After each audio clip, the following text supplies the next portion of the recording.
Hey, this is NPR's Book of the Day. I'm Chloe Weiner, producer of the podcast, filling in for Andrew Limbong this week. Ken Liu is a well-known author of speculative fiction, so I was curious to see how he'd approach the topic of AI. It's something he explores in his new novel, All That We See or Seem. And for a sci-fi writer, his take sounds pretty measured. In today's interview, which happens to be with our own Andrew Limbong, Liu says he was interested in presenting a world that's neither dystopic nor utopic. He says he doesn't think AI will make things 100% better or worse, but that it will amplify our own human tendencies in both directions. Liu explores that in part by creating a character whose job it is to use AI in order to guide our dreams. It's a very human-centered philosophy of technology. More on that ahead. This message comes from Schwab. At Schwab, how you invest is your choice, not theirs. That's why when it comes to managing your wealth, Schwab gives you more choices. You can invest and trade on your own. Plus, get advice and more comprehensive wealth solutions to help meet your unique needs. With award-winning service, low costs, and transparent advice, you can manage your wealth your way at Schwab. Visit schwab.com to learn more. This message comes from Whole Foods Market. Save on delicious sweater weather favorites with 365 brand and see hundreds of yellow sale and low price signs store-wide. The other day, I was chatting with my buddy about something. I forget the details. It was one of those bar conversations that's like, oh, who was that drummer on that one song? Or how fast can a cheetah actually run? It doesn't matter the question. The point is, he pulled out his phone and asked AI. And it felt normal because it is normal. This technology is everywhere in our casual conversations, our jobs, our relationships. Ken Liu's new sci-fi thriller, All That We See or Seem, takes place in a world not too far out from ours. It's just one where AI is slightly more ever-present, a bit more embedded into every nook and cranny of our lives. Liu is a big name in sci-fi and speculative fiction. His previous story, The Paper Menagerie, won the Hugo, the Nebula, and the World Fantasy Award. That's a sci-fi hat trick. And he joins us now. Hey, Ken, welcome to All Things Considered. Hi, Andrew. It's a pleasure to be here. I mentioned at the top that this book is a thriller, so let me lay out the plot for the audience. Julia Z is our hero, right? She's a famous hacker trying to live a chill and quiet life when a guy named Piers comes knocking on her doorstep because he needs help finding his missing wife. And his wife, Ellie, is an onerofex. Can you explain to listeners what that is? Yeah, so an onerofex is a special kind of artist. So picture somebody like a rock star who's giving a concert, except the audience is sitting in their seats and they are falling asleep.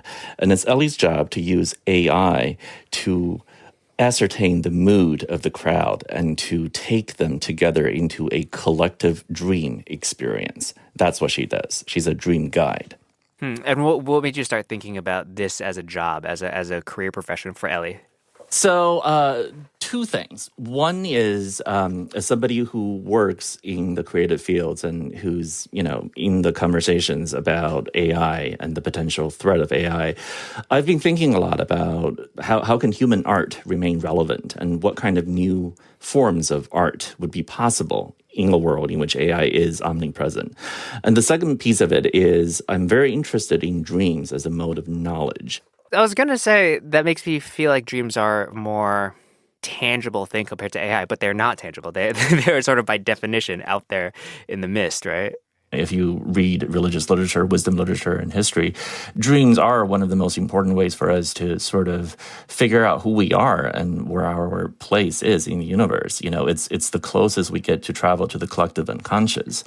And in the modern world, we seem to have sort of pushed that away. We really don't trust dreams. But our deepest commitments are dreams. We speak about the American dream, about I have a dream. These are important concepts.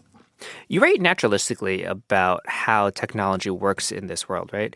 Julia uses AI to help her with hacking and her sort of day-to-day life, but she isn't naive about it. But also, there's one scene where like the goons chasing her, and Piers will sometimes just like kill time by talking to an AI girlfriend the way someone today might pull up a YouTube video on their phone or something. Can you talk a little bit about the mood and the tone you wanted to set as you built this world? So the world I'm trying to create here is neither a dystopia nor a utopia. I don't actually think AI is necessarily going to make things 100 times better or 100 times worse. What it does is it amplifies our tendencies in both directions. So I wanted to sort of explore all the potential ways in which AI will make life much worse in specific ways, but also all the ways that AI will empower individuals in specific ways. And then it's up to the reader to decide whether these speculations are plausible, one, and two, whether they are desirable. Is you sort of weaving in between those two poles, those two extremes, based on your own predictions or what you think the audience should think about? I take the position that it's almost never possible for science fiction writers to predict the future in a meaningful way. And that's not what our job is. What we do is to construct the mythology of the future. And that's far more important. So by constructing a mythology of the future, we sort of give our readers a new way to think about these issues and to ask interesting questions. So I think a concrete example might illustrate my point well. So let's take Mary Shelley, right, who wrote Frankenstein. The story is still read today, not because we think her predictions about how you take cadaver pieces and create new life is true, but because the creature as a mythological figure is very potent. We invoke the creature every time we discuss new technology. We talk about Frankenstein's monster or the creature all the time. And in fact, the creature is incredibly relevant today because if you try to remember how the creature learned to speak, it did so by reading a copy of Paradise Lost. So what does that remind you of? A large language model, right? A creation that ingests our artistic output and then thereby able to replicate our cognitive patterns.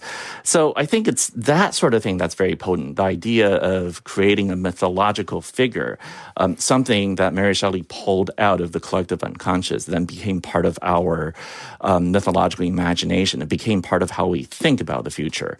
You know, before you were a full-time writer, you had a day job as a lawyer, right? I did, yeah. I was a programmer first, and then I became a lawyer. How did those two careers sort of lead you to writing speculative fiction? I think what happened to me was this. Because I was a programmer, I had a particular way of viewing the world. I sort of view the world as a set of symbols. You had to sort of construct and arrange into some sort of structure to achieve the result that you wanted to achieve. And then later on, when I was a lawyer, it's the same thing, but now you're doing it with different symbols in a different rule system. And we sort of construct our lives based around these patterns, tangible patterns, whether it's programming code or contracts. And that very naturally led me into thinking about what other ways do we spin these spells? And the answer is, stories. Stories are the original programming code, the original contract, the original means by which we know the universe. And I wanted to, all of my speculative fiction is centered around that idea. How do human mental patterns manifest themselves in the world in tangible ways, become, in other words, technology? All my stories are really technology stories in that deep sense. So the title page of this book lets us know that this is just the first book in a series of novels following Julia Z. What do you think is in store for her in the future? So I've already written the second book, so I know what's happening to her. But I think we get to know Julia better. We get to know more about her internal struggles. When Julia is out there facing the monsters outside, she's also really facing the monsters inside her own psyche. And more of that comes through in the next books. She's always going to be there trying to do the right thing because she's driven by this deep sense of internal justice. But she's not without her shadows, and her past and the darkness in her psyche will come back to haunt her.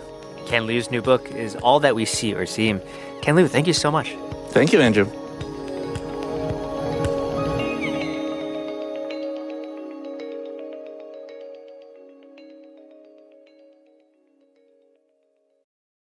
This comes from NPR sponsor Sierra. How businesses connect with customers defines their brand. Sierra is the platform for building better, more human customer experiences with AI. No stock answers, no hold music, just real solutions fast. Visit Sierra.ai to learn more. This message comes from REI Co-op. Don't be surprised when you're this season's best gift giver. REI's curated outdoor gear takes the guesswork out of gifting, so you won't be surprised, but they will. Give without guessing. Shop in-store or at rei.com. Support for NPR and the following message come from IXL Online. Is your child asking questions on their homework you don't feel equipped to answer? IXL Learning uses advanced algorithms to give the right help to each kid, no matter the age or personality. One subscription gets you everything. One site for all the kids in your home, pre-K to 12th grade. Make an impact on your child's learning. Get IXL now. And NPR listeners can get an exclusive 20% off IXL membership when they sign up today at IXL.com/NPR.